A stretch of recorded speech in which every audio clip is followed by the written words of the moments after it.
že konečne som v Singapúre, konečne som ubytovaná, musela som čakať asi 1,5 hodiny na to, aby mi dovolili vstúpiť do izby, pretože check-in hovorí, že od 14. nevadí, že izba bola voľná, proste pravidla v Singapúre musíte plniť. Avšak neviem, či s tým chcem začínať vlog, nechcem, pretože je to nadlho a napíšte mi dolu do komentára, že či vás tu bavia také my storyčka alebo proste takéto kecačky, alebo nie. Pretože neviem, aký typ vlogov viacej preferujete. No, ale teda ja vám to poviem. Keď som odlietala z Javy, tak som proste prešla úplne normálnou kontrolou, ako všetci cestujúci, či idú domáci let alebo medzinárodný let.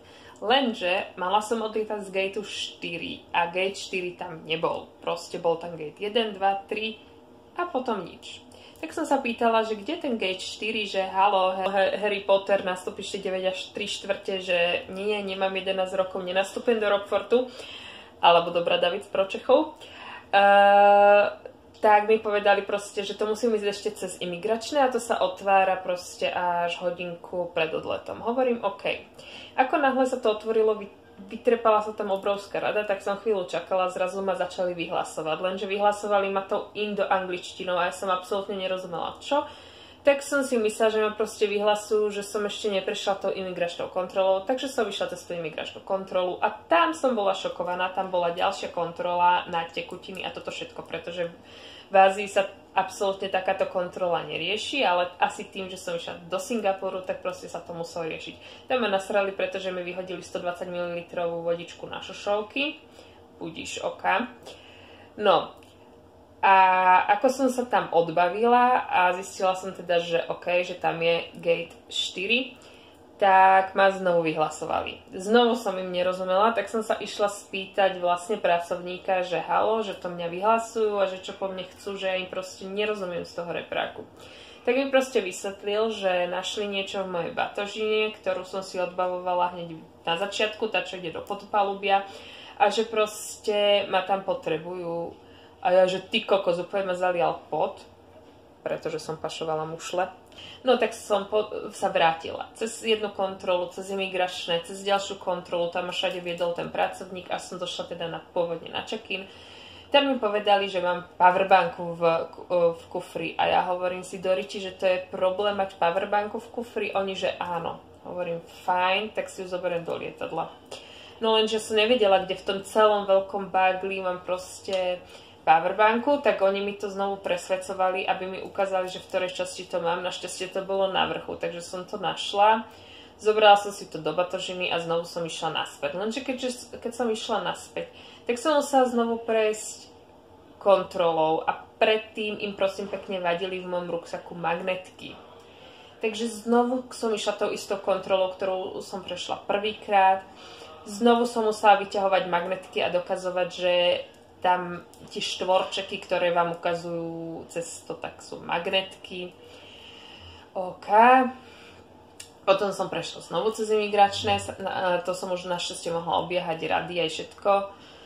No ale proste ten štart bol úplne strašný a v živote som toto nezažila, hlavne aby ma vyhlasovali na letisku a väčšinou vyhlasujú ľudí, že nestíhajú let a toto proste koniec my story, koniec rozprávania. Takže tak. No ale už som teda v Singapúre a môžem si ho užiť. Som fakt šťastná, vyzerá to tu super. Chvíľku si poležím, asi sa napijem a tak ďalej a idem do mesta. Takže tak, mám na to len 2,5 dňa, takže...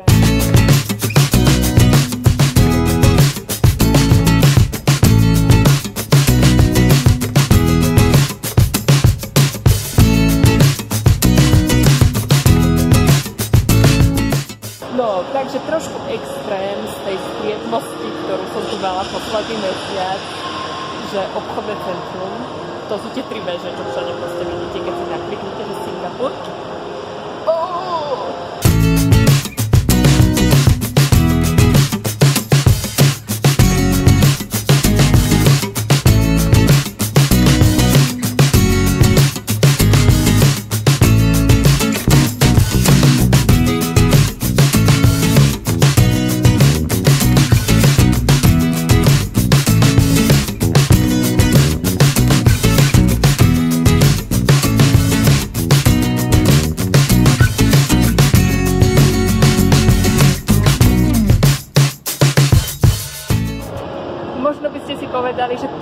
obchodné centrum je úplne na hlavu, ale proste toto je pani obchodné centrum, ale pán obchodné centrum, ale nakupov hlavne baví.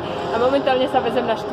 level, 4. poschodie a mala by tam byť záhrada s vyhliadkou proste na Singapur.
Jasné, toto je jedna zo zastávok metra.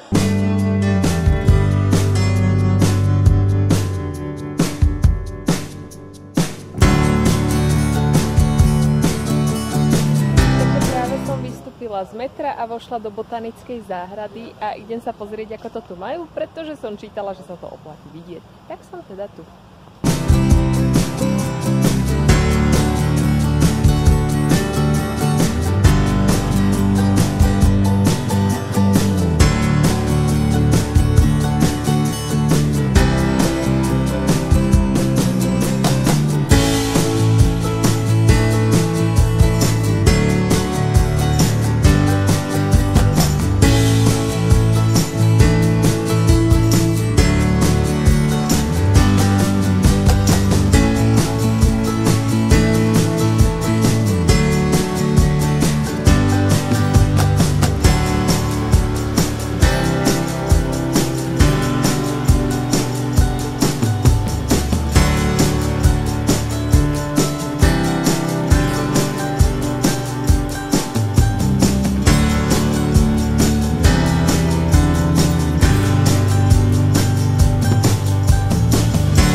Takže som na Clark Street, alebo ako sa to povie, opäť.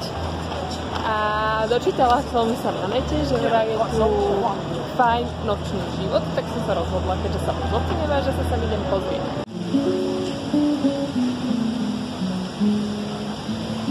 Grandpa captured his coat and he showed it once to me.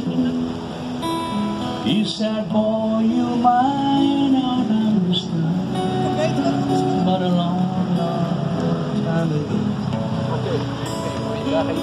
Grandma's daddy didn't like me now, but I love your grandma so.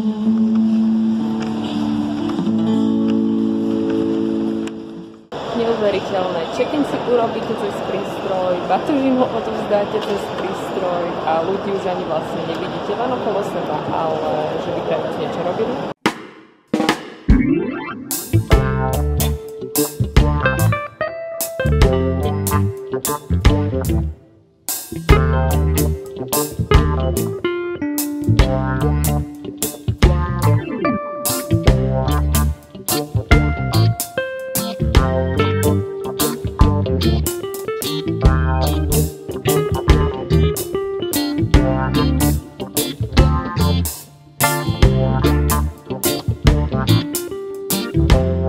Predpokladám, že záchod mi tu sám utrie zadok alebo čo. Takže týmto ukončujem vlog a netajím sa tým, že Singapur ma dosť uchvátil. Na to, ako je to veľké a komerčné mesto, tak ma dokázal dojať niekoľkokrát svojou veľkosťou, veľkoleposťou, krásou, gíčovitosťou, proste zmeskou tohto všetkého. Singapuru sa jednoducho podarilo v celosvetovom meritku to, že je to veľké mesto, ktoré je čisté, má skvele fungujúcu dopravu, žiadne zápchy s autami a je tu hromada zelene. To je všetko, čo by chcelo mať každé mesto a na čo ľudia väčšinou pindajú. A podarilo sa im to vďaka tomu, že podľa mňa je toto mesto postavené na nedôvere v ľudí. A to preto, lebo ako viete, tak Singapur je mesto pokut. Avšak podľa mňa dostávate pokuty za úplne bežné veci, ktoré absolútne nie je problém dodržiavať. A je smutné, že proste musia byť tie pokuty také vysoké, aby sme dosiahli niečo, čo by malo byť normálne, aby ste nehádzali odpadky na zem, aby ste necikali na verejnosti, napríklad niekde pri strome, aby ste na zem neflusali, aby ste tam nehádzali žuvačky, aby ste nejedli a nepili v metre. A to je v podstate všetko. Tieto veci nie sú ťažké dodržiavať a je smutné, že proste musí byť za všetko pokuta 500 alebo 1000 singapurských dolárov, aby to mesto vyzeralo takto. A vidíme sa v ďalšom meste. Alebo teda skôr na ostrovoch, lebo letím smer Langkawi, takže sleduj. Ahoj.